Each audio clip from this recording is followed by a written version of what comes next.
Alors, roi Agrippa, je n'ai pas voulu résister à la vision que j'avais reçue du ciel. J'ai parlé aux gens de Damas d'abord, puis à ceux de Jérusalem, à tous les pays de Judée, aux nations païennes.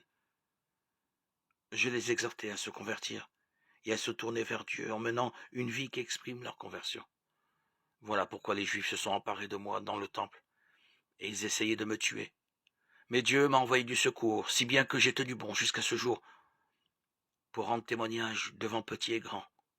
Je ne disais rien d'autre que ce qui avait été prédit par les prophètes et par Moïse, à savoir que le Messie devait souffrir et qu'il devait ressusciter le premier d'entre les morts, pour annoncer la lumière à notre peuple et aux nations païennes. Il en était là de sa défense quand Festus lui cria « Tu es fou, Paul.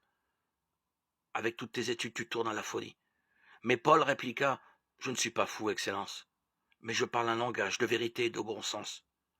Le roi à qui je m'adresse en toute confiance et au courant de ces événements, je suis convaincu qu'aucun d'eux ne lui a échappé, car ce n'est pas arrivé dans un coin perdu. Roi Agrippa, crois-tu au prophète? Oui, je sais que tu y crois.